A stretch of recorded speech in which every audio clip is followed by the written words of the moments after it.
What makes good quality podcast show notes? There are so many ways that you can attack a show notes type situation for your podcast. And I'm going to break down what we do here at Bamby Media, what we do for our clients, so that you understand what the value of putting a little bit more effort into them can give you. We have come across a lot of podcasts that don't put a lot of thought actually into the show notes that they are providing. I've come across them through the judging that I've done. I have now been a judge on the Webby Awards, the Australian Podcasting Awards, and the Signal Awards. This is one area where I see just across the board that there is a lack of thought and attention placed on the show notes. And I really think that you're missing out on an opportunity here to do something once that then will give you much more to play with. I also come across this when we're doing our free podcast audit. So we have a free podcast audit service where you can submit your show and you will have our audio editors and myself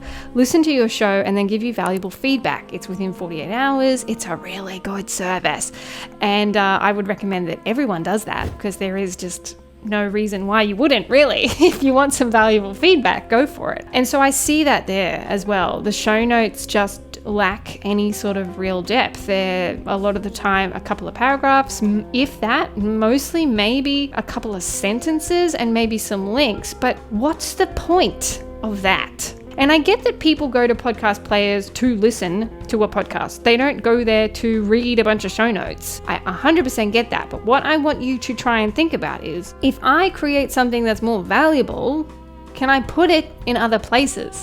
The answer is yes. I'm going to put up on screen here just an example of even just the Pump Up Your Pod show notes, so that you can see the amount of detail that we go into.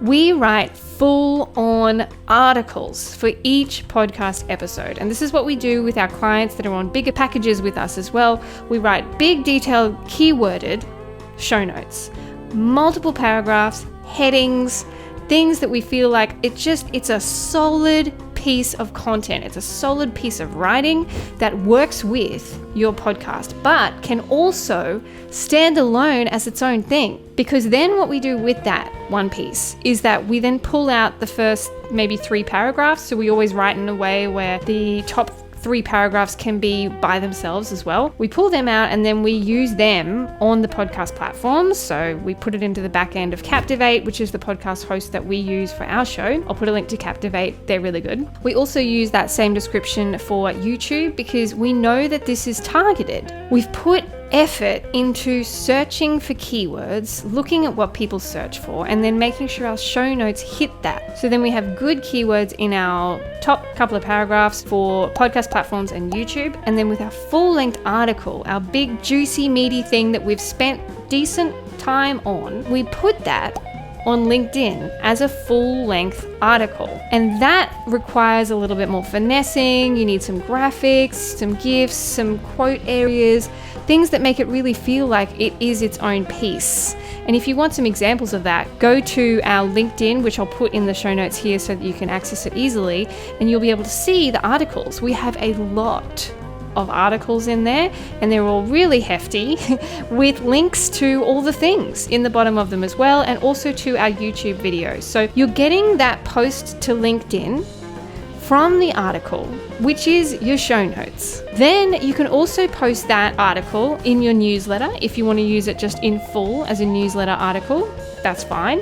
Substack, Beehive, whoever your host is for your newsletter, you can use that whole thing there, or you can pull segments out of it and do it that way.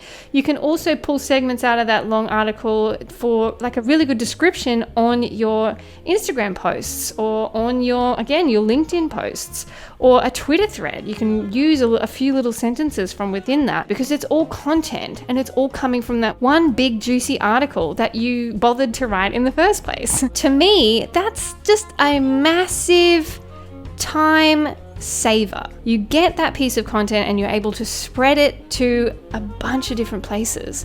And you can also use that article on Medium if you like Medium, or if you feel like your community might also be on Medium. It's a great place to share articles. It's a great place to showcase your writing. If you love to write, or if you have us here at Bamby Media doing your content writing for you, those articles will be really good on that platform as well, and it exposes you to a completely different audience. Now, some people people go, yeah, okay, that feels like a little bit of effort though. Can't I just put my transcript in there? Yeah, you can do that. You can just have a transcript instead of writing a big old article, but it's not going to be as keyworded. It's not going to be as strategic as actually doing a proper article for your show notes. And then the other place we obviously put the full-length article is on our website. So we have a blog article for every single podcast episode. This all helps with search engine optimization. And so again, we've done the one thing. We've recorded a podcast, which we did on video. We've pulled the audio out of that as well. And then we've written content, big, long bits of content, a full article that then we've pulled bits out of for podcast platforms, for YouTube. You could put some on Pinterest, Instagram comments, Twitter threads or X threads, Instagram threads. You can pull all this stuff out of there and use it effectively, reach a wider audience than you would be reaching without doing that. There is no downside to doing this. Yes, it's going to take you a little bit longer to do, but it's going to be a better use of your time overall. If you suck at writing, if you're like, this is just not a zone that I'm comfortable in, then you can use platforms like ChatGPT or CastMagic. I'll put a link to CastMagic here. You can upload your transcript or your MP3 or your video, and it will give you an article and also a bunch of other things. We start with AI, but then we take it a lot further. So the AI uses the same sort of words all the time. There's no personality. Even if it's saying it's going to deliver your tone, it doesn't. It's just not good enough yet, but it's a great place to start. That kind of thing is a really valuable tool. If you use Descript to edit your podcast already, then you can go to the AI section of Descript and just ask AI, write blog post, and that will be a full-length article as well. I have found that it's just not that great yet, but it's certainly something that we tweak and play with, and it helps get over that creative hump where you feel like you just don't know where to start. And so those kind of tools are really good for that purpose, but definitely make a bunch of changes and have them keyworded properly so that it is your work, not the robot's work. I hope that's been helpful for you today. If you have any comments and you're over on YouTube, just leave a comment. I'd love to reply to that. I try and get to all of them, and I want to know what your struggles are with that. If you're interested in this kind of podcaster related content, hit the like button, the subscribe button. I hope this has been valuable. And if you're on podcast platforms, just thank you. Thank you for having me in your ears. I know how valuable it is to feel like you're learning something and being educated, and I hope that I'm able to deliver that for you as well. Thanks so much, and I hope you have a great day.